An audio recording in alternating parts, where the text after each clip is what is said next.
Shalom Bapak Ibu, Saudaraku yang terkasih. Saya berharap Bapak Ibu, Saudaraku dalam keadaan baik-baik saja, sehat selalu ya. Jangan lupa like dan subscribe. Tuhan Yesus memberkati. Tema kita kali ini adalah tentang kesombongan. Ini adalah musuh kita bersama. Bapak Ibu Saudaraku yang terkasih, saya akan bacakan di dalam 1 Korintus pasal yang ketiga ayat 18 sampai 23. Janganlah ada orang yang menipu diri sendiri. Jika ada di antara kamu yang menyangka dirinya berhikmat menurut dunia ini, biarlah ia menjadi bodoh supaya ia berhikmat. 19, karena hikmat dunia ini adalah kebodohan bagi Allah. Sebab ada tertulis, ia yang menangkap orang berhikmat dalam kecerdikannya. 20, dan di tempat lain Tuhan mengetahui rancangan-rancangan orang berhikmat. Sesungguhnya semuanya sia-sia belaka. 21, karena janganlah ada orang yang memegahkan diri atas manusia, sebab segala sesuatu adalah milikmu. Baik Paulus, Apolos maupun Kefas, baik dunia, hidup maupun mati, baik waktu sekarang maupun waktu yang akan datang, semuanya kamu punya. Tetapi kamu adalah milik Kristus dan Kristus adalah milik Allah. Bapak Ibu Saudaraku yang terkasih, musuh kebersamaan kita adalah kesombongan. Setiap kita pasti memiliki kesombongan. Kadang ketara, kadang terselip di dalam setiap perilaku kita. Mari kita akan periksa apakah benar-benar kesombongan itu bertengger di hati kita. Kesombongan merupakan musuh bersama yang sudah saya katakan tadi. Kesombongan seringkali menjadi penyebab atau penambah buruk suatu pertikaian. Merasa diri lebih baik daripada orang lain tentunya. Atau lebih hebat dari teman-temannya. Sehingga kecenderungan untuk merendahkan orang, untuk menghina orang, untuk meminta maaf, itu sesuatu yang sulit bukan bagi orang yang sombong. Keinginan untuk dihargai jauh lebih daripada keinginannya untuk melayani Tuhan. Akibat perselisihan menjadi persoalan yang tidak bisa kita hindarkan tentunya. Dalam teks ini, Paulus menyoroti kesombongan sebagian jemaat Korintus. Dia memberikan nasihat untuk melawan kesombongan itu. Tidak lupa juga dia menyediakan alasan-alasan bagi nasihat tersebut. Teks hari ini merupakan penutup dari isu perselisihan di antara jemaat Korintus. Korintus pasal 1 ayat 10 sampai 13. Di sana ada beberapa ide atau istilah yang sudah dibicarakan sebelum berulang-ulang. Pembicaraan yang teliti pada pasal 1 sampai 3 itu menunjukkan bahwa pertikaian dan favoritisme pemimpin di sana dipicu oleh konsep jemaat yang keliru tentang hikmat itu sendiri. Jemaat membanggakan filsafat duniawi, padahal hikmat sejati seharusnya adalah salib Kristus. Sebagian jemaat Korintus yang dahulu bukan siapa-siapa sebenarnya. Kini merasa diri hebat menurut ukuran dunia hanya gara-gara memiliki hikmat duniawi. Bapak Ibu Saudaraku yang terkasih, nasihat jangan menyombongkan hikmat manusia di Korintus pasal 3 ayat 18. Larangan ini untuk membanggakan hikmat manusia diungkapkan melalui dua cara yang akan kita bahas hari ini. Yang pertama, stop, berhenti menipu diri sendiri. Dan kedua adalah menjadikan diri sendiri bodoh supaya berhikmat. Dua hal ini tidak bisa dipisahkan. Ibarat dua sisi yang berbeda dari mata koin tentunya. Bapak, Ibu, saudaraku yang terkasih, berhenti menipu diri sendiri. Di ayat 18a. Kesombongan itu sendiri adalah penipuan terhadap diri sendiri. Mengapa saya katakan kesombongan merupakan penipuan terhadap diri sendiri? Karena hampir semua orang menyombongkan diri. Sebenarnya sadar dirinya tidak sehebat yang dipikirkan oleh banyak orang.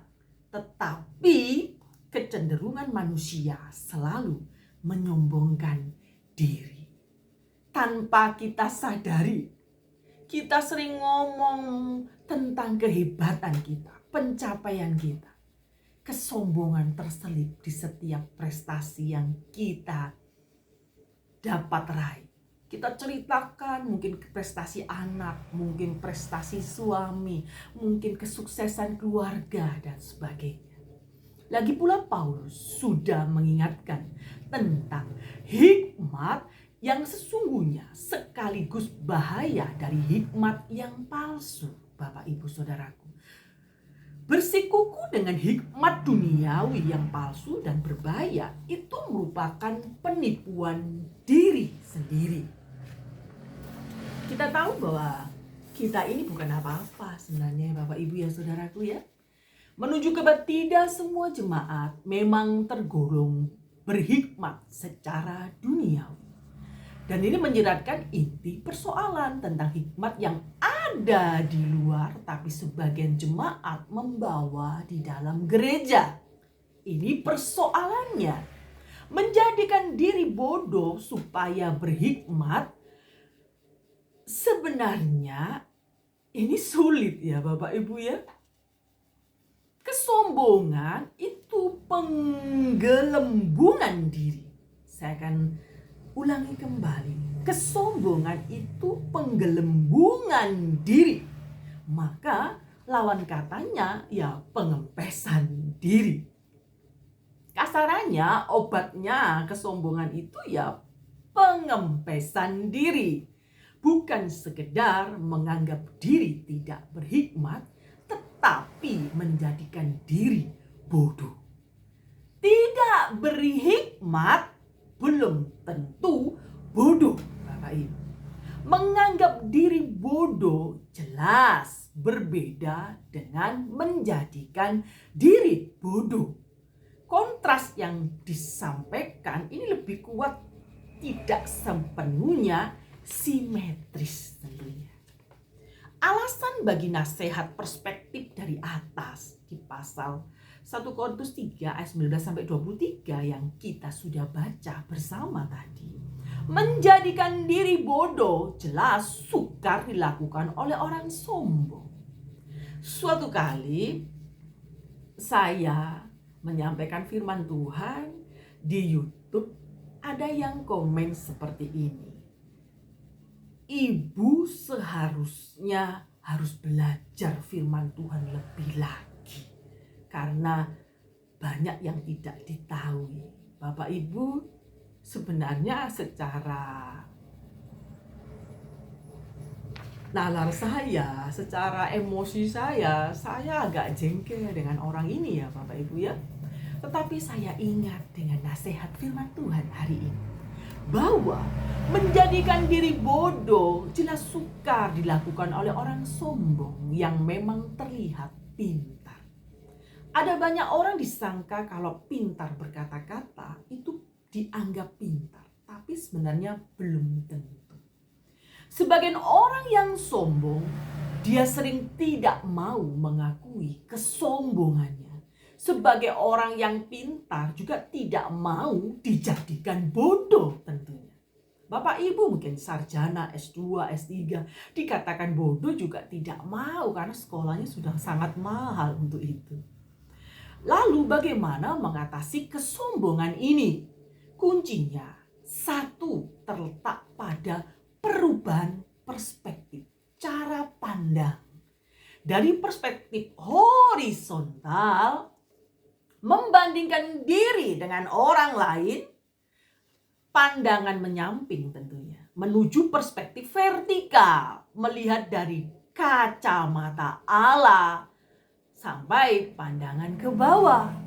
Bapak, Ibu, Saudaraku yang menjadi pertikaian seringkali orang lain menganggap remeh lawan bicaranya, menganggap orang lain itu kurang pintar dan dia lebih pintar. Dia menganggap orang lain perlu belajar dan dia tidak perlu belajar. Ini yang patut kita renungkan hari ini. Kesombongan yang terselip di dalam setiap perkataan ini yang harus kita berantas hari ini. Bapak, Ibu, Saudaraku, setiap manusia memiliki hikmat, memiliki talenta, memiliki kemampuan, kompetensi yang berbeda-beda. Tetapi bukan berarti kita harus menganggap remeh lawan kita. Dan tidak berarti kita membodohkan mereka. Bapak, Ibu, Saudaraku, lalu bagaimana cara mengatasi kesombongan tadi? Yaitu satu, kita harus menuju perspektif vertikal, yaitu dari kacamata Allah menuju pandangan ke bawah. Jadi Allah menuju ke bawah, bukan kita ke samping, ke teman kita, ke orang lain. Sehingga kita begitu pongah, begitu sombong menganggap orang lain kalah pintar dengan kita.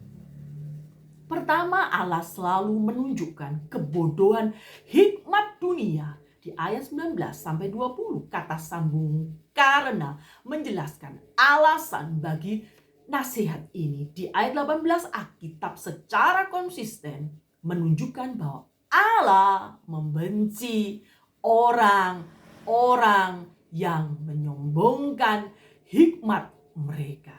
Di dalam hal ini, Paulus mengutip dalam dua teks, di dalam Ayub pasal 5 ayat 13 dan Mazmur 94 ayat yang ke-11. Bapak, Ibu, di dalam Ayub pasal 5 ayat 13 maksud saya, itu mengisahkan tentang hikmat Elifas yang terbukti keliru. Di dalam ayat 42 ayat 7 itu metafora yang digunakan itu mengandung makna ironis. Orang berhikmat ditangkap dalam kecerdikan mereka sendiri.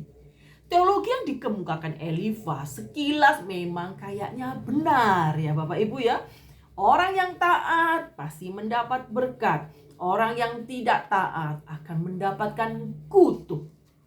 Konsep ini terlalu sempit Bapak, Ibu, Saudaraku.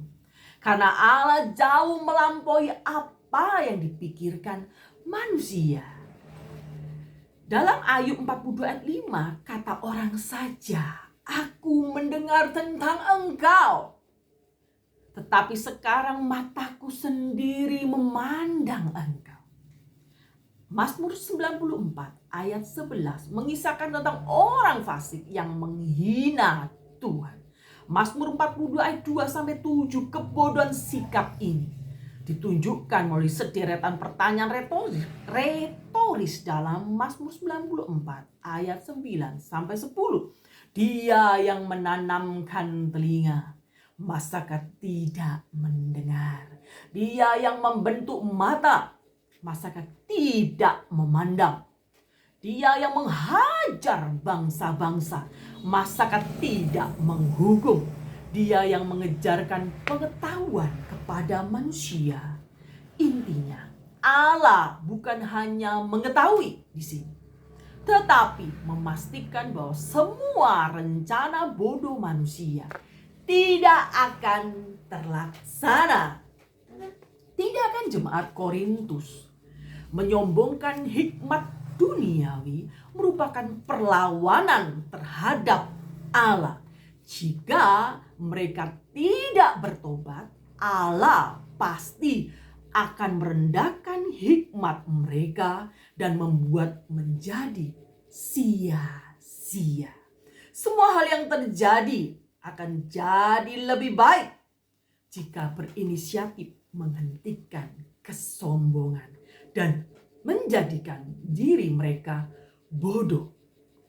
Kedua, Allah memiliki segala sesuatu yang perlu kita ingat tentunya ya. Di dalam ayat 21 sampai 23. Ayat 21a menegaskan kembali nasihat yang sama dengan ungkapan yang berbeda di ayat 21b. Menyediakan alasan tambahan bagi nasihat tersebut. Kesombongan bisa dikalahkan jika kita selalu mengingat diri sendiri bahwa pemilik segala sesuatu bukan kita, tapi Allah. Kalau kita mempunyai prinsip segala sesuatu yang kita miliki, kekayaan, harta, benda, hikmat, akal, budi, kepandaian, kemampuan nalar, semuanya itu milik Tuhan, maka tidak patut kita menyombongkan diri. Kadang-kala di hati muncul kesombongan. Kita bilang segala sesuatu milik Tuhan. Biarlah segala kemuliaan hanya untuk Dia saja. Favoritisme pemimpin. Bapak Ibu, pada zaman sekarang sering ya kita melihat jemaat lebih suka mengkultuskan pemimpin jemaatnya. Menganggap remeh pemimpin yang lain. Kurang berhikmat lah, kurang berdoa lah, kurang berkarisma lah, dan sebagainya. Konsep jemaat yang keliru terhadap kepemilikan. Konsep mereka terlalu sempit dan terbalik.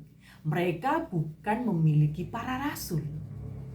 Karena mereka tidak dibaptis dalam nama para rasul. Sebaliknya para rasul ada untuk mereka. Para rasul itu pelayan mereka. Pemimpin gereja di jemaat itu pelayan Tuhan. Bapak Ibu, lebih jauh jemaat bukan hanya memiliki para rasul. Mereka memiliki segala sesuatu. Sebab segala sesuatu adalah milikmu. Semuanya kamu punya. Pergumulan ide tentang kepemilikan segala sesuatu ini menunjukkan penekanan Paulus ingin jemaat di Korintus mensyukuri apa yang mereka miliki, bukan menyombongkan diri apa yang mereka sudah miliki. Bagaimana mereka bisa memiliki segala sesuatu? Jawabannya ada di ayat 23. Jemaat Korintus adalah milik siapa Bapak Ibu Saudaraku? Milik Kristus. Dan Kristus adalah milik Allah. Di dalam Kristus mereka memiliki banyak jauh hal melampaui hikmat dunia. Ingat, salib menyediakan kuasa dan hikmat. Kristus sendiri adalah hikmat bagi kita. Kebenaran itu sebenarnya cukup untuk meruntuhkan kesombongan yang kita miliki. Jika mereka memiliki jauh lebih baik daripada hikmat duniawi, mengapa bersikeras menyombongkan hikmat duniawi tentunya? Bukankah itu menunjukkan kebodohan? Jika memang di dalam Kristus semua itu secara ultimate tetap menjadi milik Allah, mengapa menyombongkan semuanya itu? Alasan kebanggaan kita hanya ada satu, yaitu kita ini milik Allah. Dan mengapa menyombongkan semuanya itu? Biarlah kasih karunia, segala yang kita miliki, semua itu milik Kristus. Hendaklah kita bermegah, hendaklah bermegah di dalam Kristus Yesus. Bapak Ibu Saudaraku yang terkasih, perenungan kita hari ini di dalam setiap perkataan, perbuatan, janganlah berfokus kepada kemampuan yang kita miliki dalam arti membanggakan apa yang kita punya. Kita harus sadar apa yang kita punya itu milik Kristus dan untuk melayani sesama. Ada banyak pelayan Tuhan dengan sombongnya karena berpikir sudah berteologi ya, bersekolah Alkitab sampai S3, sampai profesor, sehingga memandang orang yang tidak sekolah itu sangat remeh. Bersekolah itu penting ya Bapak Ibu ya. Meningkatkan kompetensi itu sangat penting. Tetapi semakin Anda berhikmat, semakin Anda mengetahui, dituntut Allah untuk menyadari bahwa kita ini bukan siapa-siapa. Kita bodoh, tidak ada apa-apanya tanpa Kristus. Apa yang kita miliki, kita harus punya perspektif bahwa semua itu dari kacamata Allah. Allah memiliki hikmat dan kita diberi hikmat untuk menerangi mereka yang belum mengetahui. Jadi tidak ada alasan untuk bermegah demi egonya kita. Kita bermegah demi Kristus Yesus, Tuhan dan Raja kita. Terima kasih sudah mendengarkan siaran saya dari awal sampai selesai. Kiranya Allah Roh Kudus selalu menyertai kita sampai kesudahan zaman. Tuhan Yesus memberkati dan memurnikan iman, pengharapan, dan kasih kita. Amin.